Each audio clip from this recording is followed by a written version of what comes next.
नमस्कार। Astro sky channel में आप सबका स्वागत है। शुभ योग। आज हम बात कर रहे हैं अभी शुभ योग की। शुभ योग कुंडली में कई तरह के होते हैं और आज लाभ योग की हम बात करेंगे। लाभ योग किसे कहते हैं या लाभ योग कौन से स्थान से संबंधित होता है? दोस्तों, लाभ योग का सीधा संबंध कर्म से होता है, क्योंकि कर्म के ही अनुसार आपका लाभ निश्चित होता है। अगर आपका कर्म शुभ है तो लाभ भी आपका शुभ होगा, और अगर आपका कर्म शुभ नहीं है तो लाभ में अशुभता आएगी।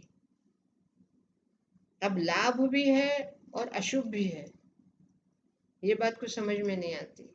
जी हाँ, लाभ, अगर आपका कर्म दूषित है तो उस दूषित कर्म का लाभ तो आपको मिलेगा क्योंकि कर्म किया है, लेकिन वो लाभ आपके लिए लाभदायक नहीं रहेगा, उसे कहते हैं अशुभ लाभ। और जब आप कोई अच्छा कार्य करते हैं, सत्कार्य करते हैं, और उसका जो लाभ होता है वो आपके लिए लाभदायक होता है, जिसे शुभ लाभ कहते हैं। अब लाभ योग कुंडली में कैसे है? जैसे प्रत्येक योग मिलता किसको है? तो लग्नेश को।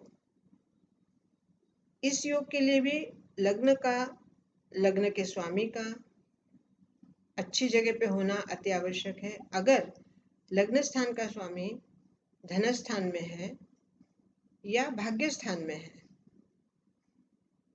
तो उसे अच्छा लाभ होगा। लेकिन उस ऐसे समय में अगर कर्म स्थान का स्वामी उसके लिए अनुकूल नहीं है तो कर्म अच्छा करने के बाद भी लाभ अच्छा नहीं होगा। तो कर्म और लाभ, इन दोनों का मिला जुला इफेक्ट जो होता है, मिला जुला प्रभाव होता है लग्न स्थान के स्वामी के ऊपर।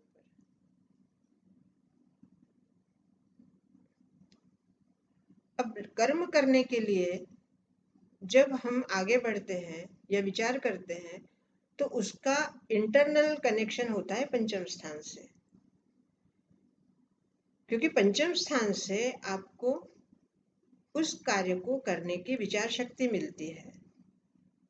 अब ऐसे में अगर पंचम स्थान आपका दूषित है और पंचम स्थान के स्वामी की दृष्टि अगर आपके कर्म स्थान के स्वामी के ऊपर आ रही है तो आपका कर्म अच्छे विचारों वाला नहीं होगा या आपके दिमाग में अच्छे विचार नहीं आएंगे। लेकिन हम अभी बात कर रहे हैं शुभ लाभ की, शुभ योगों की। तो शुभ योग के लिए पंचम स्थान का स्वामी शुभ स्थान में हो, अच्छे स्थान में हो, और उसकी दृष्टि कर्म स्थान के स्वामी के ऊपर रहे। लग्न स्थान भी अच्छे स्थान में हो, अर्थात नवम में हो या धन स्थान में हो, या भाग्य स्थान का और धन स्थान का आपस में परिवर्तन योग हो। ऐसे में लाभ मिलेगा और अच्छा लाभ मिलेगा। आपका कर्म भी अच्छा होगा और आपको लाभ भी अच्छा मिलेगा। अब बात आती है कि लाभ योग जब आपकी कुंडली में है तो उस लाभ योग अर्थात लाभ का इंटरकनेक्शन द्वितीय स्थान से होता है। तो जब आपको लाभ मिला है तो उस लाभ का, जैसे मान लो आपको धन लाभ हुआ है, तो उस धन लाभ का आपका संचय होगा या नहीं होगा? मान लो आपने आपके कर्म से 100 रुपये आपको लाभ हुआ, लेकिन उस 100 रुपये लाभ का आपने सेकंड हाउस अर्थात द्वितीय स्थान के लिए संचय किया है या द्वादश स्थान में आपने उसका व्यय किया है। लाभ तो आपको मिल गया लाभ योग से, लेकिन उस लाभ मिलने के बाद आपने उसका उपयोग कैसे किया, उसके ऊपर निर्भर करता है आपका धन संचय। इसी तरह आपके प्रत्येक कर्म का लाभ या तो आप संचय करोगे या तो आप व्यय करोगे। तो लाभ योग कुंडली में होने के बाद भी आपका कर्म, आपका पंचम स्थान का स्वामी, आपके विचार और आपका आगे का नियोजन वो किस तरह से है, इसके ऊपर निर्भर होगा कि आपको मिला हुआ लाभ कितना लाभदायक है। कर्म स्थान के साथ साथ अगर आपने कर्म सही किया लेकिन उस कर्म में उतना कर्म नहीं बन पाया है जितने कर्म से आपको लाभ मिलना चाहिए, इसलिए ऐसे समय आपको तृतीय स्थान का स्वामी, जिसे उपचय स्थान का स्वामी भी कहते हैं, पराक्रम स्थान का स्वामी भी कहते हैं, तो उसका रोल सामने आता है कि वो आपके जीवन में क्या भूमिका निभा रहा है। अगर कर्म के साथ साथ आपका तृतीय स्थान का स्वामी पराक्रम अगर नहीं करेगा या पराक्रम आपका उतना नहीं होगा तो लाभ योग होने के बाद भी आपको लाभ नहीं मिलेगा। इसलिए कर्म के साथ साथ कई बार सिर्फ कर्म करने से लाभ मिलता है या कई बार कर्म के साथ हमें अतिरिक्त पराक्रम करना पड़ता है, तब हमें पूर्ण लाभ मिलता है। तो कुंडली में लाभ मिलने के लिए कर्म और पराक्रम इन दोनों की आवश्यकता होती है, और लाभ मिलने के बाद उसका उपयोग किस तरह आप कर रहे हैं उसके ऊपर निर्भर करता है कि आप कितने लाभान्वित होंगे। लाभ मिलना अलग बात है, लाभ योग होना अलग बात है, और मिले हुए लाभ का उपयोग किस तरह करना ये बिल्कुल अलग बात होती है।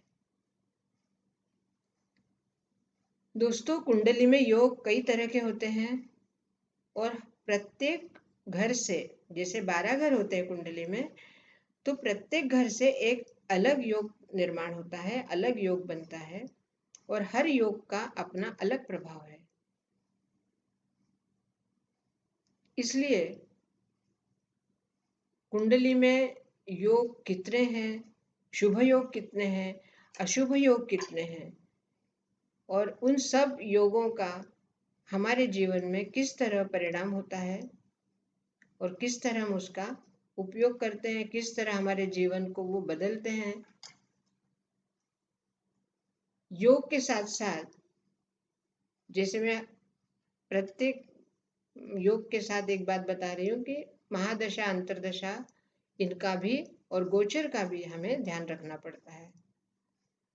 अगर लाभ सही है, योग में आपकी कुंडली में योग लाभ योग है, लेकिन गोचर में लाभ स्थान का स्वामी अगर व्यय में चला गया या गोचर में आपके लाभ स्थान का स्वामी अगर षष्ठ में चला गया, तो ऐसे में आपकी कुंडली में लाभ योग होने के बावजूद भी आपको लाभ नहीं होगा। ऐसे में आपको लाभ स्थान के स्वामी को बलवान करना होगा, मंत्रों से या यंत्रों से। अगर आपको ये इस लाभ योग से अगर आपको लाभान्वित होना है, तो आपको गोचर के ग्रह को, अर्थात आपके कुंडली का जो ग्रह अभी गोचर से षष्ठ से भ्रमण कर रहा है, उसे आपको बलवान करना होगा। उसके बाद ही आप पूर्ण लाभ ले सकते हैं। दोस्तों, एक एक करके योग आगे बढ़ते जा रहे हैं। आपको कैसे लग रहा है, आपको उचित लग रहा है तो आप मेरे चैनल को सब्सक्राइब कीजिए, लाइक कीजिए, शेयर कीजिए और कमेंट्स कीजिए। बहुत बहुत धन्यवाद।